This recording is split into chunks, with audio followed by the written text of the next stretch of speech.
Never let anyone use your Wi-Fi network. You should also not use any public Wi-Fi network like your hotel or library network, because even if they are password protected, they're still very vulnerable to many attacks. Anyone on this network can listen to everything you're doing, they can see which URLs you're accessing, and they might be able to redirect your request to a website that they have made to steal your credentials. This applies to Wi-Fi, to Ethernet, to any network that you're on, as long as the attacker gets on it as well. If you're thinking to yourself, hey, I only use my Wi-Fi network so attackers can't actually get on it, well, think again.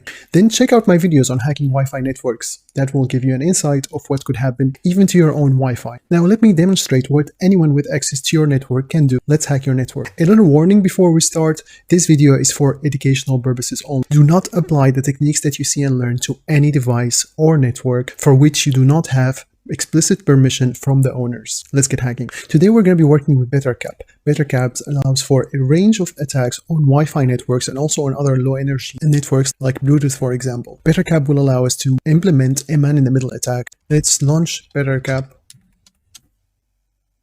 Alright, we're on. The first thing an attacker can do is launch a network prop. This will allow the attacker to see everyone on the network and what device are available to attack. We can do this by typing net.prop on. This will start the detection phase, and we can already see some of the devices that I have connected here to my Wi-Fi, like my Nintendo Switch, my Samsung TV, and my laptop. Now, to list all the devices that we have available on this network, we can go for network.show, and this will give us a list of all the devices and their MAC addresses and their IPs. This will give the attacker the power they will need to launch the next attack, which is an ARP spoofing. For an ARP spoofing attack, we're going to be using my MSI laptop. In an ARP spoofing attack, we're going to convince my laptop, in this case, that he's talking to the router and not to an attacker. So this way, all the connections will be basically first directed to the attacker, and then they will be sent over to the router, allowing us to see everything this endpoint is doing. To launch this attack, we're going to use this IP over here of my laptop. I'm going to copy it. We're going to set the ARP spoofing target to this laptop. Afterwards, we're going to launch the attack by setting arp.spoof on. You can see that forwarding has been enabled, and now everything that I will do on my laptop will be visible to me once I start sniffing the network. We can start the sniffer by typing net.sniff on. Now let's do some stuff on the laptop. Alright, so let's try to visit Amazon, for example. You can see that we're basically capturing everything this laptop is doing. Check it out over here. We can see everything that's being sent as packets.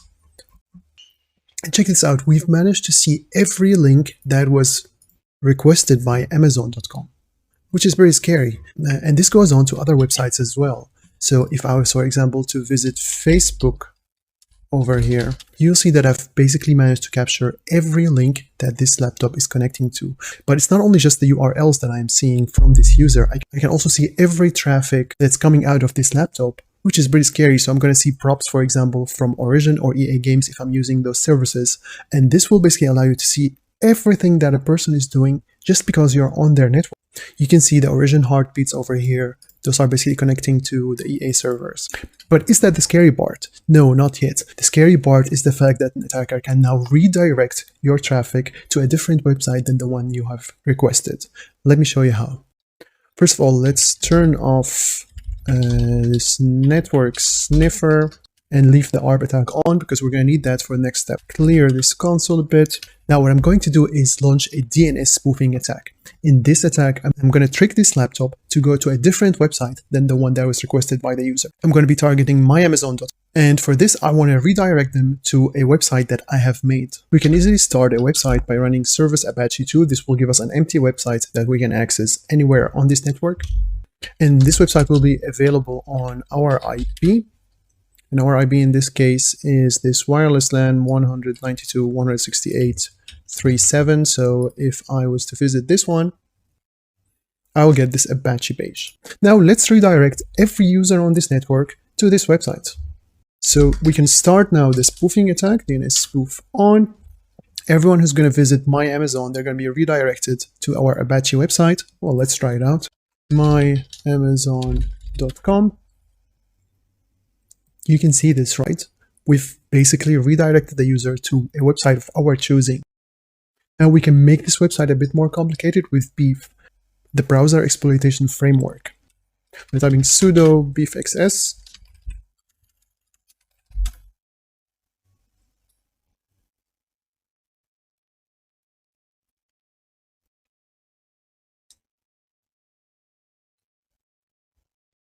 If we actually manage to redirect the users to this kind of website, we will be able to track everything they are doing using the Beef control panel. For example, I've got now a new session over here. I can see all the information that a browser can give away, but I can also send commands to this user interface.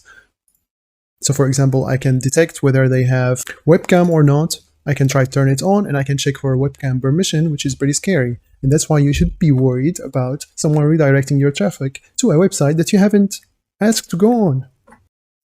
Well, the stuff I've shown you today, they are pretty scary, I admit. But we can actually do something about it. And that solution is pretty simple. All you need is a good VPN that will protect your traffic and encrypt everything that's going on from your workstation to the internet. So if I was to turn on my OpenVPN over here and then go on a website, any website of my choosing, for example, let's go again to Amazon, you can see that I didn't capture any of that traffic here anymore, because now everything is encrypted from my laptop the moment it leaves it and all the way. And using a VPN is not that hard. I'm going to show you how to make your own VPN in my next video, so make sure to check it out. Now, the moment I disconnect this VPN, we're back to detecting everything.